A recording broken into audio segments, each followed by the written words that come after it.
Daniel Carter was ordinary, the kind of man defined by routine, morning jogs at the same time every day, evening calls with his sister that never lasted more than 10 minutes, weekend coffee at the same corner shop.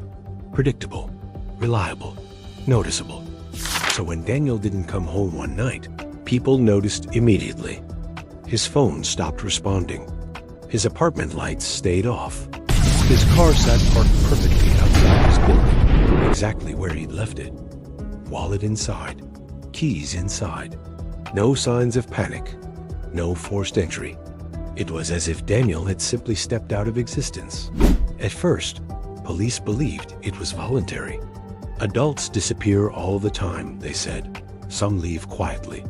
Some want to start over.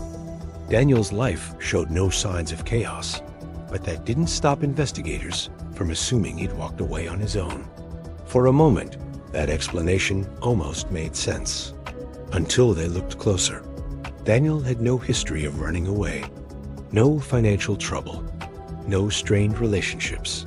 No reason to vanish. And then came the detail that shifted everything. Daniel lived only 3 houses away from a man police already knew. Neighbors described that man the same way every time. Polite, quiet, forgettable. The kind of person you greet, but never really see. He took his trash out on schedule, watered his lawn late at night, rarely had visitors.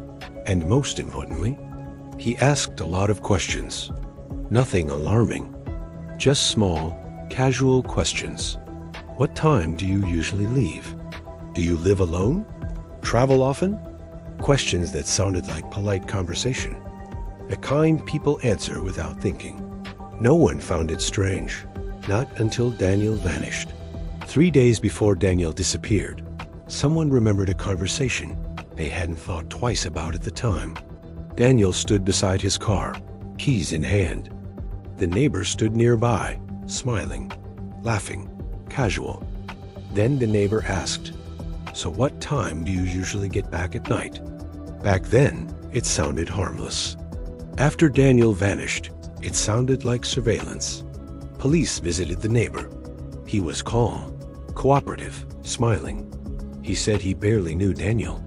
Just a few friendly exchanges, nothing more. And for a while, investigators believed him. They focused elsewhere. They chased other leads. They assumed the answer lay beyond the neighborhood. They were wrong. Phone records told a different story. Daniel's phone pinged for the final time less than 200 feet from that neighbor's house. Investigators expanded the search. Security cameras were everywhere. Storefronts, porches, street corners. Yet Daniel appeared on none of them after 9:47 p.m. No walking footage. No vehicle footage. No struggle. Just gone. That's when detectives realized this wasn't random. Someone knew exactly where the cameras were. Someone knew how to avoid them. Someone local. Someone patient. Someone who had done this before. Then, a landscaper made a mistake. Fresh soil stood out immediately. Recently disturbed ground. Too neat, too deliberate. At first, it didn't seem important. Just routine yard work, nothing unusual. Police walked past it. Then they stopped. They came back. They looked again.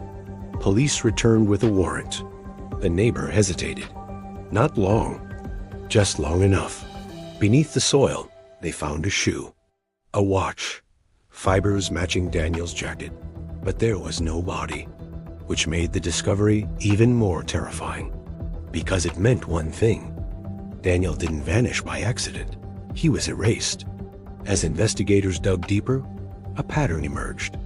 Other names, other addresses, other disappearances. Men who lived alone. Predictable routines. Limited family contact. All within walking distance. All connected to one man. The neighbor. The one nobody questioned. Inside his garage, police found hidden compartments. Cleaning supplies bought in bulk. Detailed notes. Times. Dates. Habits. It wasn't rage. It wasn't impulse. It was planning. He didn't hunt strangers. He studied neighbors. And Daniel wasn't the first. The neighborhood never recovered. People stopped waving, stopped trusting. Stiffened smiles replaced friendly ones. Because the truth became impossible to ignore. Evil doesn't always break in. Sometimes it lives next door, smiles at you, learns you, and waits. In our last story, we warned you that evil hides in plain sight. Tonight, you saw just how deep that truth goes. And if you think this case was disturbing, wait until you see what we uncover next.